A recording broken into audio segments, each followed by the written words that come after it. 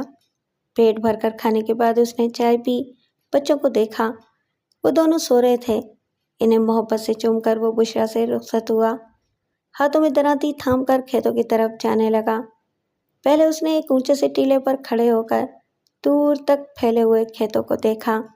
ایک اندازے کے مطابق اس کے کھیت 3 میل دور تک پھیلے ہوئے تھے، چوڑائی میں تقریباً 2 ایکڑ تھے۔ جان بوہر کی آخری تحریر کے مطابق وہ کھیت کسی ہندو کی ملکیت تھے، پھر ایک عیسائی کے نام منتقل ہوئے۔ وہ دونوں تنہا کسان اپنے اپنے وقت میں اتنے بڑے کھیت کو کیسے سنبھالتے ہوں گے؟ وہ تنہا ہل چلاتے رہے تھے، بیج بوتے رہے تھے، فصل کاٹتے رہے تھے۔ آج وہ اپنے ہاتھ میں دراتی کو تھامے ان کھیتوں کو دور تک دیکھتے ہوئے سوچ رہا تھا، اب اسے بھی تنہا یہ فصل کاٹنا ہوگی، اس کے بعد تنہا نئی فصل کی تیاری کرنا ہوگی۔ وہ ٹیلے سے اتر کر کھیتوں میں آیا، دانے پوری طرح پک گئے تھے۔ وہ ایک جگہ بیٹھ گیا، قریب سے اس فصل کو دیکھنے پر حیرانی ہوئی۔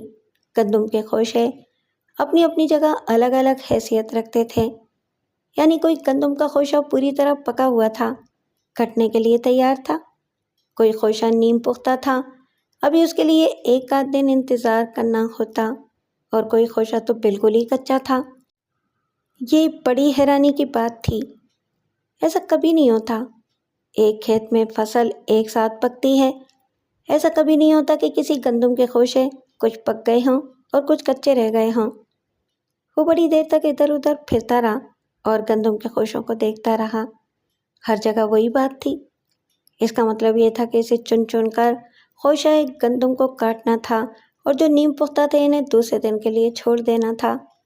بہرحال اس نے یہی کیا، دراتی سنبھالی اور پھر پکے ہوئے خوشہ گندم کو کاٹ کر ایک طرف رکھا، پھر دوسرے کو، پھر تیسرے کو کاٹ کر رکھنے لگا۔ تھوڑی دیر بعد اس نے کٹے ہوئے خوشوں کو دیکھا، وہ زمین پر پڑے ہوئے تھے، لیکن گندم کے دانے مرجھا گئے تھے، کچھ سڑ گئے تھے، کچھ میں گھن لگ گئے تھے۔ وہ ایک دم سے زمین پر بیٹھ گیا، ہاتھ سے دراتی چھوٹ گئی۔ یہ کیا تماشا تھا؟ کچھ سمجھ میں نہیں آ رہا تھا۔ ایسا تو کبھی نہیں ہوا کہ کٹی ہوئی فصل کو کاٹ کر ایک طرف رکھا گیا ہو اور وہ فصل پلک جھپکتے ہی سڑ گئی ہو، گل گئی ہو، گھنسدہ ہو گئی ہو، جیسے وہ برسوں سے ذخیرہ کر کے رکھی گئی ہو۔ اس نے ایک خوشہ گندم کو اٹھا کر دیکھا، گندم کی سنہری چمک مر گئی تھی، اس میں تازگی کا سوال ہی پیدا نہیں ہوتا تھا۔ وہ دیکھتے ہی دیکھتے سڑ گئے تھے۔ اسے یوں محسوس ہوا جیسے وہ کسی مردے کو ہاتھ لگا کر دیکھ رہا ہو۔ اس نے فوراً ہی اس خوشے کو زمین پر ڈال دیا۔ ہوا چل رہی تھی، لہلہاتے ہوئے گندم کے خوشے آپس میں ٹکراتے تو ایسی آواز پیدا ہوتی تھی جیسے وہ ماتم کر رہے ہوں۔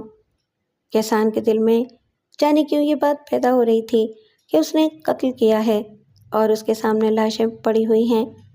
وہ دراتی کو تھام کر اٹھ گیا، دور تک پھیلے ہوئے کھیتوں کو دیکھنے لگا، پھر تیزی سے چلتا ہوا وہ دوسری جگہ پہنچا۔ وہاں بھی گندم کے خوشے کہیں پکے ہوئے تھے، کہیں کچے تھے۔ وہ ایک جگہ بیٹھ گیا، پھر پکے ہوئے خوشوں والی جڑوں کو کاٹنے لگا۔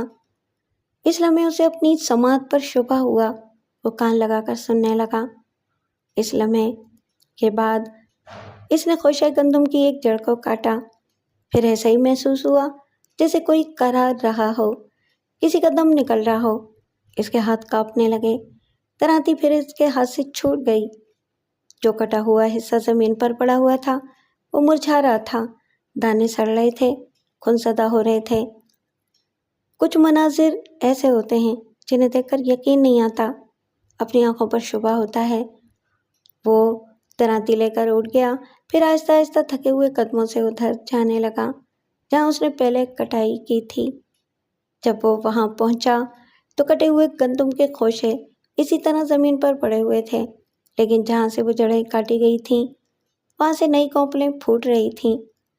وہ شدید حیرانی سے دیکھتا ہوا پیچھے ہٹنے لگا۔